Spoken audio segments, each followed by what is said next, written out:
Good day, ladies and gentlemen. Welcome to the National Press Club. I think everyone has been following the developments over the past few days regarding the arrest of individuals and the seeking another individual who is now in Iran, implicated in a foiled terror plot on American soil. And the connections that these individuals had with the Islamic Revolutionary Guards, but specifically to the Quds Force, which is the deadliest force within the Revolutionary Guards. Role of the Quds Force recently has actually increased. They've gained a new momentum. They play a much bigger role in the affairs of the countries in the region. And the status of the Quds Force has actually elevated within the Iranian regime as well. Now, the commander of the Quds Force, which is the Major General Qasem Soleimani, he reports directly to the Supreme Leader Ali Khamenei, even though the Quds Force is one of the 5 forces of the Revolutionary Guards. But because of his special status and the role of the Quds Force, he actually reports directly to the Supreme Leader. The Quds Force actually operates as the arm of the Supreme Leader. The whole raison d'etre, the whole purpose of the Quds Force is to provide the leverage for the Supreme Leader externally, and get engaged in what they call the extraterritorial activities, which translates to nothing but terrorism, that Iran has been involved, Iran region has been involved over the past few years. Just to give you an idea of how high level this goes, some of the meetings of the Quds Force are being held not in the headquarters of the Quds Force, which I will elaborate on it, but in the Supreme Leader Khamenei's own compound. One example is the weekly meetings that they have on the Iraqi affairs. And those weekly meetings are held in Khamenei's compound, overseen by Qasem Soleimani, who is the commander of the Quds Force, and present in that are, the foreign minister and the intelligence minister and others, and overseen directly by Khamenei himself.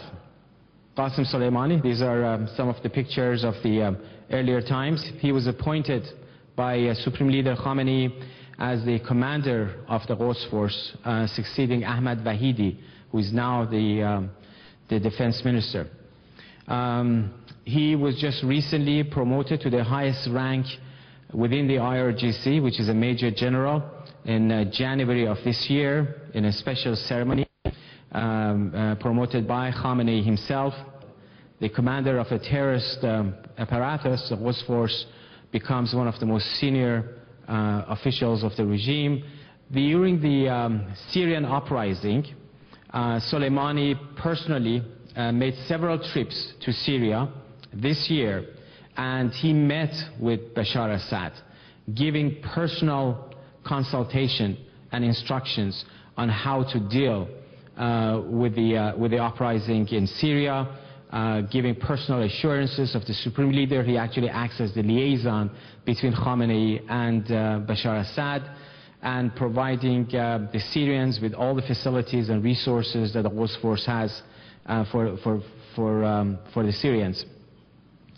One of the other senior officials of the Quds Force is Brigadier General Mojtaba Abtahi. His job is basically to meet with the foreign contacts of the Quds Force in Europe and the United States. He was in charge of organizing the terrorist networks in Iraq, recruiting and organizing Shiite paramilitary forces there. The next official is Brigadier General Abdulreza Shahlai. He is among the most senior IRGC commanders and has been involved in violence in Iraq for the past 2 decades. And he's been responsible for recruiting Iraqis for paramilitary activities and dispatching them to Iran for training as recent as about 2 years ago, 2-3 years ago. Other person whose name wasn't mentioned by the Treasury, and I want to highlight it, is Brigadier General Karimi. Karimi is actually the superior person who's commanding Shahlai. When Shahlai was involved in a terrorist attack of the Quds Force against the U.S. military in Iraq, in Karbala, when 5 American soldiers were killed in 2007, Shahlai's name was mentioned, but there was no mention of Karimi's name. But Karimi was actually the mastermind behind it, going through Shahlai.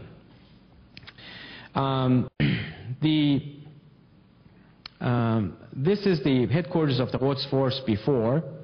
It was situated in the U.S. Embassy, the former U.S. Embassy in Tehran, and they had called it the Kazemi Garrison, and it was the headquarters of the Quds Force for many years. And now they have abandoned that place. They have gone to this new location in Qasr Firuzeh region, which is very highly secured area in Tehran. This is a secure compound that holds the Iranian Revolutionary Guards as well. And that place has not been known. And this is the satellite imagery of the new headquarters of the Quds Force in Qasr Firuzeh area, and with the exact address. This is just a little bit of a close-up. There are 13 directorates in the Quds Force. As you can see here, you have the Directorate of Engineering, Training, Intelligence, Human Resources, Operations, Procurement, Technical Engineering, Evaluation, Planning, and so on, Research and Development. The 9th Corps actually deals with Europe and North America, as you can see in the chart.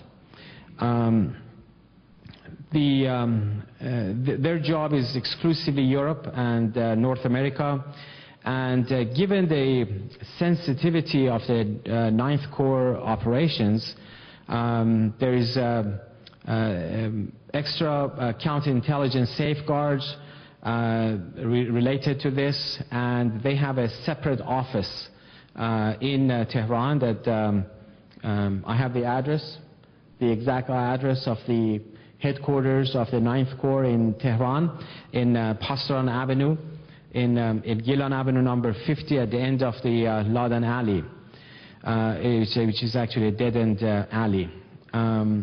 That place has been a secret place, and they've been operating there. It's not secret anymore.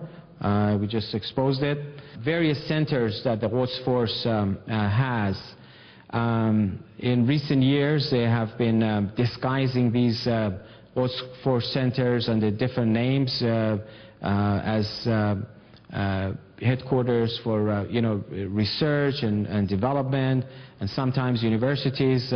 Professor Tanter mentioned the name of the Imam Hussein University, which I had talked about before. That actually university is a cover. One of the functions, at least that it has, is a cover for the training of the Quds Force commanders and personnel that is taking place in Imam Hussein University. They give it the name of a university. In fact, it's a garrison run by the Revolutionary Guards, and everyone there is in uniform, and they have training and centers and all of that.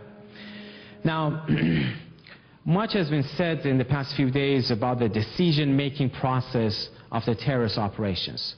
Everyone is, I've heard different comments made. Okay, does the Supreme Leader know about this terrorist plot on American soil? Does Ahmadinejad know?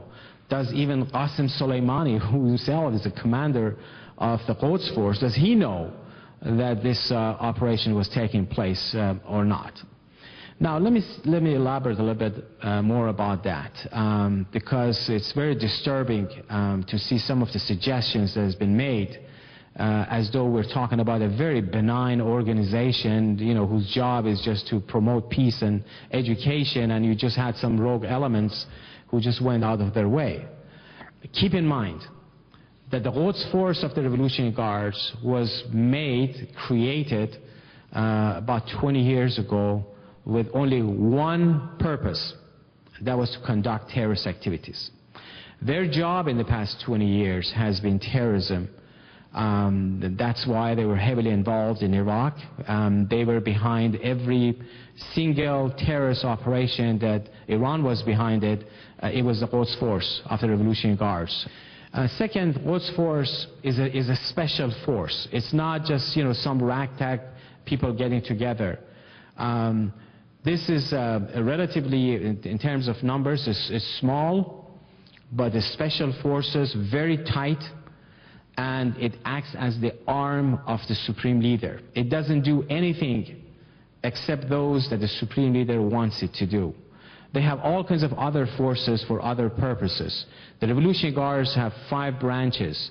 You know, the ground forces, the Air Force, the Navy, and then they have the besieged, the paramilitary troops that is responsible for suppression internally, and then they have the Quds Force, whose job is to do terrorism.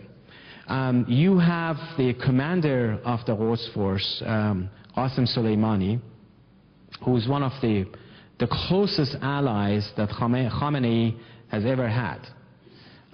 He's pure to the bone pro-Khamenei. And, you know, he runs pretty much the operation out of Khamenei's headquarters, out of Khamenei's compound.